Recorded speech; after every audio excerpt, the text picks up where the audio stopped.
Merci à Sarah Cissé pour toutes ces informations. Nous avons le plaisir de recevoir ce soir Madame Diop Blondin, Ndeye Fatou Ndiaye. Bonsoir, Madame Bonsoir, la ministre. Merci. Alors, vous êtes de la plateforme Avenir Sénégal bi ñu bëgg, membre donc de la majorité présidentielle. Avec vous, on va parler un peu des premiers actes de gouvernance. Quelles sont les analyses, les enseignements à tirer, l'appréciation que vous faites de ces premiers actes du nouveau régime. Et au-devant de l'actualité, il y a la publication des rapports, le problème du foncier. Mais déjà, dans l'analyse, comment est-ce que, puisque c'est la première fois, je pense qu'on vous a à TFM depuis la publication et la formation du gouvernement, quelle appréciation est-ce que vous en faites? Vous êtes déçu de ne pas en faire partie. Je vais aller droit au but. Est-ce que vous êtes déçu de ne pas y être? Ah, la question qui dérange, c'est ça. Comme dirait un bon politicien, merci de me l'avoir posé. Écoutez, c'est pas ce qui compte le plus.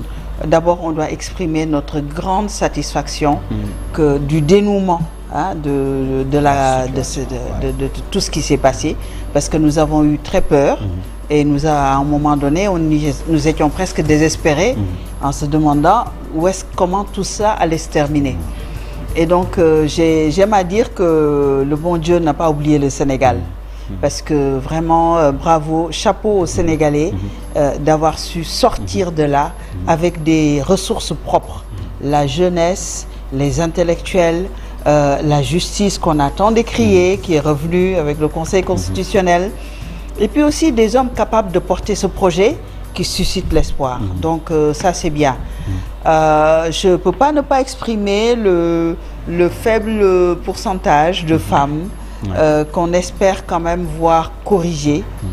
Pour rappeler aussi qu'on n'est qu'à l'origine, ça fait à peine un mois qu'il y a un gouvernement plein. On a l'impression qu'il s'est passé tellement de choses, mais c'est un temps extrêmement court. Et le Sénégal, et tout est à construire. Et j'ai écouté une de mes consoeurs, Madame Aminata Touré, Madame le Premier ministre, parler de près de 190 postes dans une de ses analyses il y a quelques jours. Je pense qu'on est encore loin d'avoir même fait la moitié, mais d'insister quand même parce que les femmes ont payé un prix.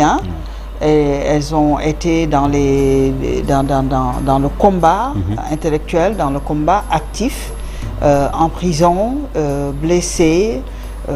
Et elles ont payé le prix. Et rappeler aussi que c'est la masse électorale, c'est une masse électorale très très forte. Et donc il est naturel qu'elle participe à la construction de la démocratie. Oui, effectivement, il y a eu une levée de bouclier des féministes à la publication effectivement du gouvernement, avec même une tribune, je pense, initiée par Marie-Angélique Savané, signée par beaucoup de femmes, près de 500 femmes. Mais je reviens à la charge, vous n'avez pas répondu à la question. Est-ce que vous, personnellement, vous vous sentez déçu justement la faible représentation des mais dames. Ça c'est de manière générique. Pour mon cas personnel, je ne peux pas trop m'attarder là-dessus. Évidemment, quand on a participé à bâtir un projet, on s'attend à être parmi les personnes qui portent l'exécution de ce projet. Mais pour autant, tant que le projet est soutenu par des personnalités valables, des personnes capables de le porter, nous n'avons pas le droit d'échouer. Et donc, on est tenté de ne pas trop nous appesantir sur nos cas personnels. Maintenant, ce qui nous fatigue le plus, ce sont toutes les personnes qui sont autour de nous, qui nous posent régulièrement la question, même des personnes dans la rue, voilà. Et donc, toutes ces personnes, on leur dit, mais en fait, on s'est battu pour le Sénégal, et c'est un idéal pour nous. Bon, tant que ça c'est fait, pour moi c'est 95% du succès. Maintenant, si on fait partie de l'équipe qui porte le projet, ben là c'est 100%.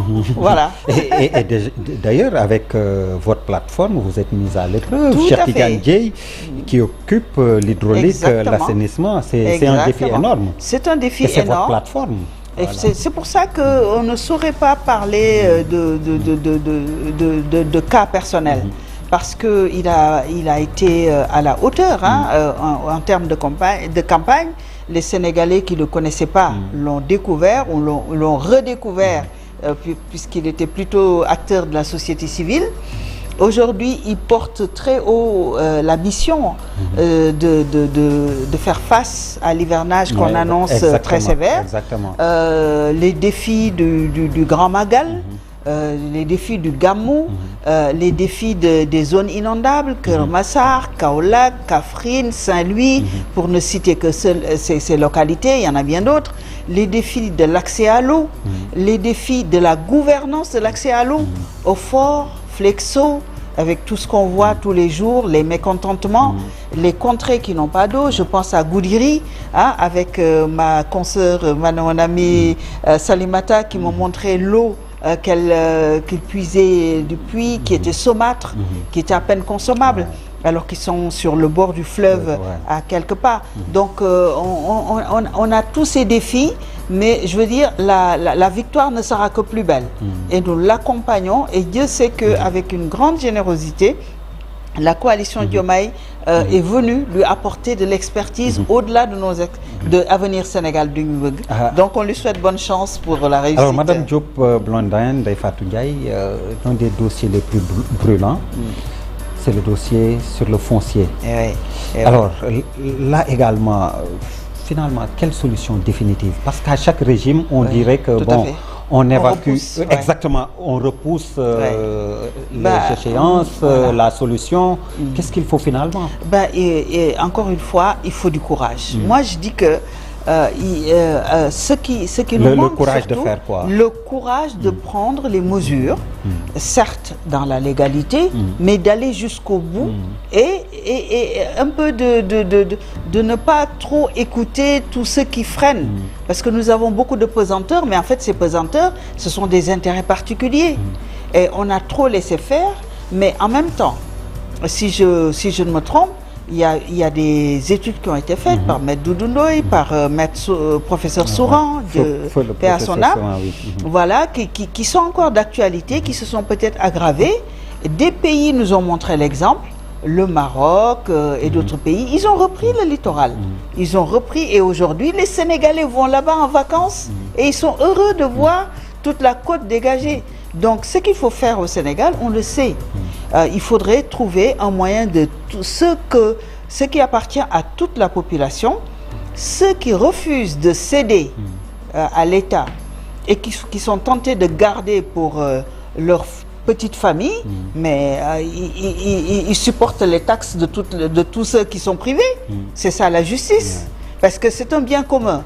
Je rappelle qu'il y a des enjeux environnementaux pour Dakar. Il y a des enjeux de santé publique. Les asthmatiques, j'en ai pas vu avec la journée de l'asthme avec Dakar. Il y a les enjeux de la pêche, il y a les enjeux de loisirs, il y a les enjeux de bien-être, de vivre ensemble. Et donc, quand qu'une personne, à un moment donné, peut-être par méconnaissance ou par laxisme des régimes qui passent, parce que moi, je pense qu'il y a beaucoup de personnes qui ont juste profité d'un laisser-aller. Donc nous faisons appel à la bonne volonté et à ce que ces personnes reprennent un peu le sens du bien commun et acceptent de céder ce bien commun moyennant dédommagement afin qu'on se réapproprie quand même le littoral. Sans compter maintenant Bourg 4 à l'intérieur du pays, il n'y a pas une seule contrée où il n'y a pas de problème de saut. Il y a également énormément de business, de grosses infrastructures touristiques. Là, je trouve qu'il faut trouver un modus vivendi parce que quand même ceux qui ont investi de gros montants, et Dieu sait que c'est des montants très élevés, par exemple ne serait-ce que pour arrêter la mer et tout ça, on peut trouver un mode opérationnel. Mais il faut qu'on retrouve nos plages, les plages de notre enfance. Il faut qu'on retrouve un peu notre Dakar de notre enfance. On ne peut pas dire qu'une personne qui a de l'argent, et en plus qui a de l'argent indûment, par juste, je ne sais pas moi, un déclassement, et puis comment on appelle ça, une délibération ou le cadastre qui vous donne quelque chose, vous n'avez même pas travaillé pour avoir ce bien-là, vous privez tout le monde. C'est profondément injuste. Donc, il faut à ce gouvernement le courage de dire nous voulons un autre Sénégal. Et j'aime à croire que ce gouvernement qui a su faire face à autant de défis pour gagner le 25 mars, ce n'est pas ce défi-là qui va les arrêter. Mais on verra bien.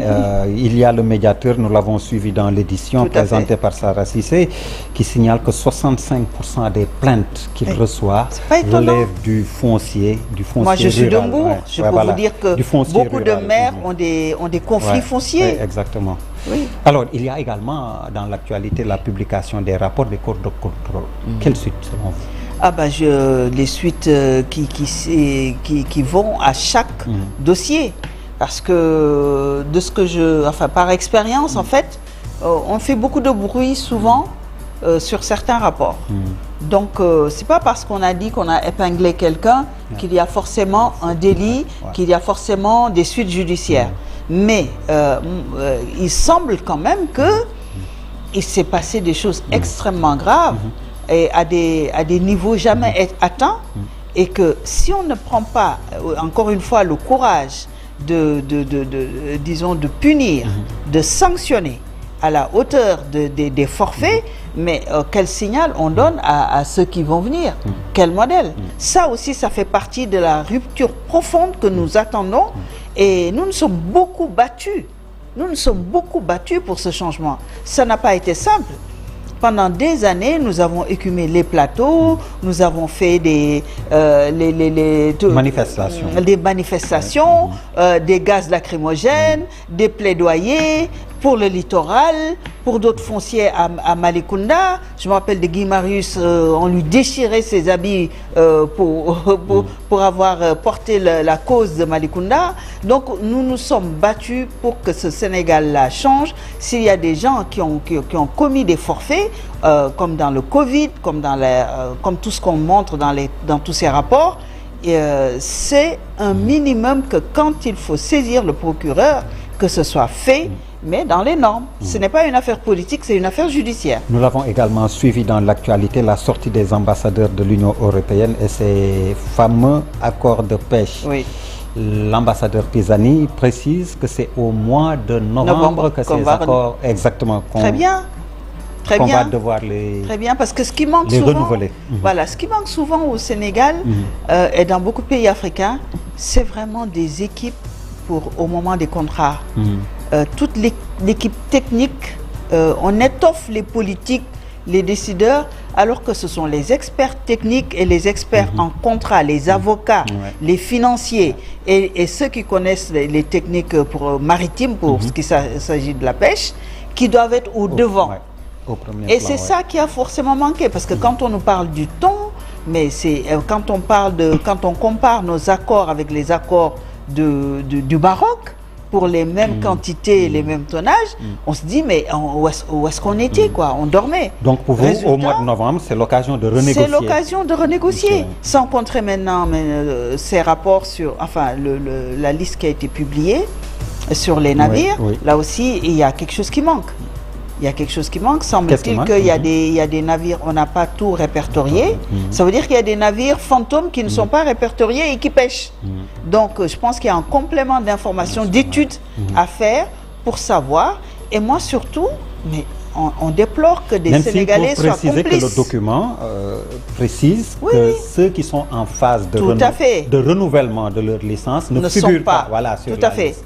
Tout à fait, mais on a besoin de savoir, parce que quand même, quand on en arrive à ne plus avoir de poissons au Sénégal, à importer du poisson, à aller pêcher et à avoir pratiquement des conflits diplomatiques parce qu'on n'a pas de poissons, à avoir des jeunes qui quittent le pays et qui meurent en mer parce qu'ils n'ont plus de travail, c'est que la question doit être prise à la racine et à la hauteur des enjeux pour notre pays. Et on saura le faire. Vous avez parlé de diplomatie, justement, les premiers pas aussi diplomatiques de ce nouveau régime.